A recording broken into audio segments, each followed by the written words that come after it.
Okay, hopefully this one comes out better, man. Movies. I love them. You love them.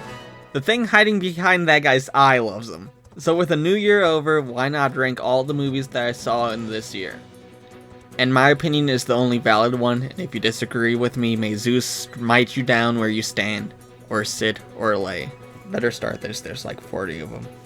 Madam Web and Megamind 2 get honorable mentions for being so bad I didn't even bother watching them.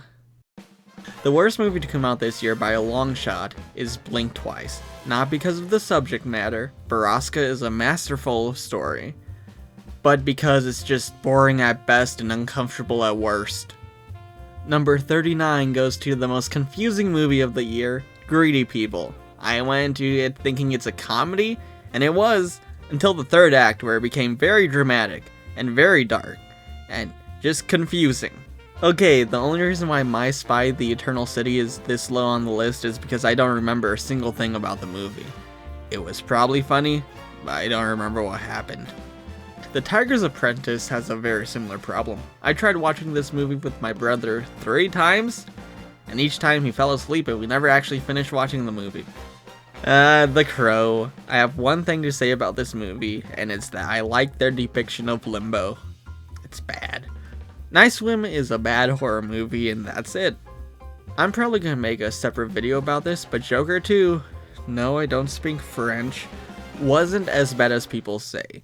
Sitting at number 33 is Kung Fu Panda 4, which is a completely fine movie, but it's a sequel to 3 amazing movies that DreamWorks have made. Ghostbusters Frozen Empire. Why did this feel like a Saturday morning cartoon in the worst way possible? It had cool ghosts though. Okay, Immaculate was just weird.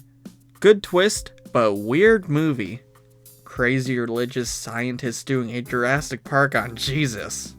Don't kill me for this, but Borderlands wasn't that bad. It also wasn't that good, but it wasn't that bad. Who am I to say anything about this though? I played the first game for 10 minutes, got bored, and never picked it back up. 29 goes to Boy Kills World, which had so much potential, but ended up feeling so generic. I Saw the TV Glow was kind of a disappointment for me, because I went into it wanting a horror movie, and the horror scenes in this movie were amazing, but those only add up to about 10 minutes of the movie, kinda like Godzilla 2014. Ricky Stenicki felt like a classic comedy movie, but unfortunately had a bit of a shaky ending. If only this movie was more like Deadpool. Just kidding. If is a great comedy movie on its own. Red One felt like a recent Marvel movie, but one of the better ones. Definitely an enjoyable watch. Dear Santa is another movie that feels like a classic comedy movie, but it also had a bit of a shaky ending. But I like Jack Black, so here it is. Sitting at a comfortable 23 is a movie some people might want as a top 3, Longlegs. For me, it was billed up as the next Silence of the Lambs, and it was not even close to being that.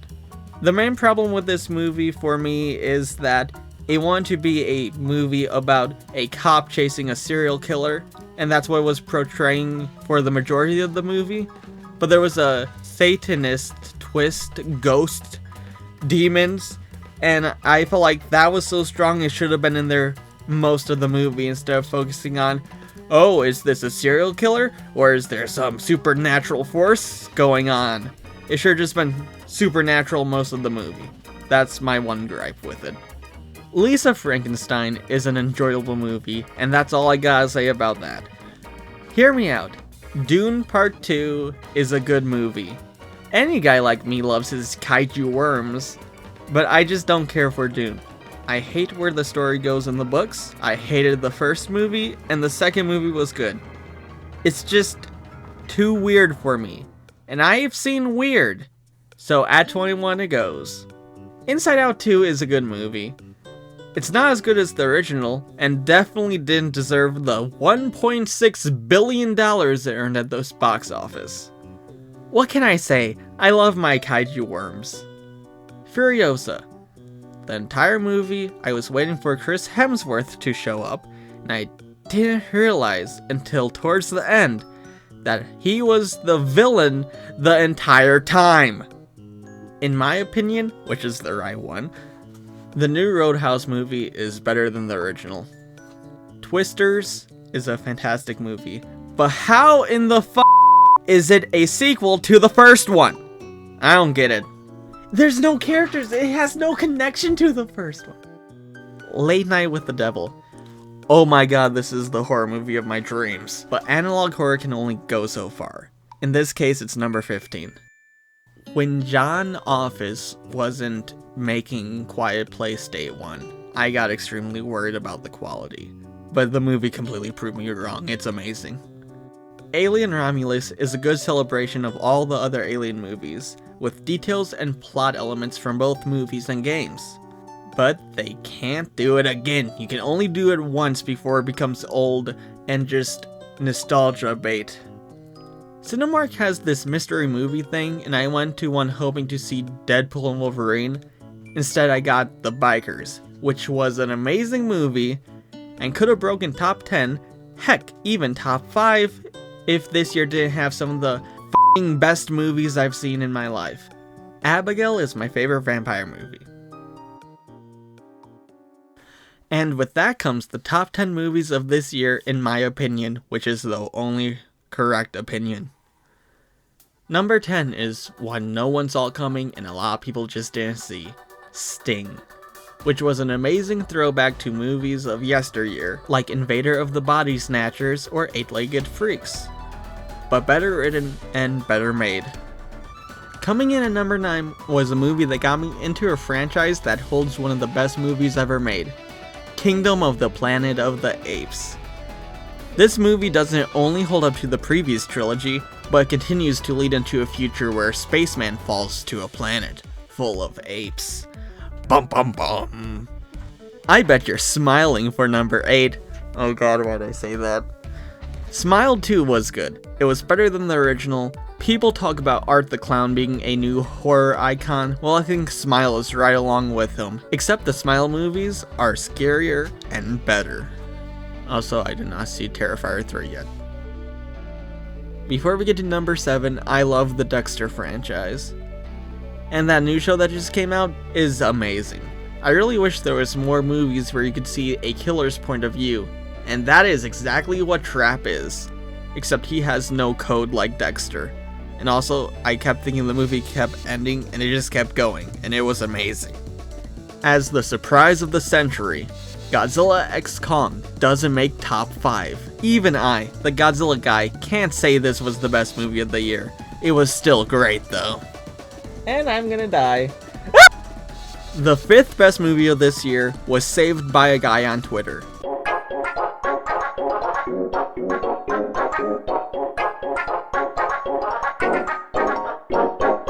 Yes, for those who don't know, Transformers 1, the best Transformers movie made yet, has such terrible marketing that a guy on Twitter single-handedly saved the movie himself. And I think they should make a documentary about him. The last movie before I get to the big 3 is one that is only up here for one reason. I love Venom. Shut up, yes, I liked Venom The Last Dance more than Dune 2, more than Longlegs, more than Kingdom of the Planet of the Apes, and even more than Godzilla x Kong. My top 3 movies of this year could be in any order. As I'm writing this and rating this, I still don't know which one is truly better than the others. But here we go anyways. The 3rd best movie of this year has to be the 3rd movie in this trilogy. Along with that, it introduced an edgy counterpart to the hero that everyone likes. You all know who I'm talking about. The one, the only, Deadpool. Of all the movies I've seen in my life, Deadpool Wolverine is the most rewatchable one. I could honestly watch it again, and again, and again, and again, and again. But 2 movies did beat it this year, and you probably know what's next. Ringing in Silver, no, not the character, is Sonic 3. I'll announce it here. I'm not a Sonic fan. I'm absolutely not a Silver fan. He should die. I'm a Shadow fan. And this movie has Shadow the Hedgehog in it. I got nothing else to say about that. Now, the winner of all the awards is a movie I honestly forgot came out this year, but ended up becoming one of my favorite movies of all time, The Fall Guy. Woo! Congratulations to our winners! Join us next year to see if Popeye the Slayer Man will win it all.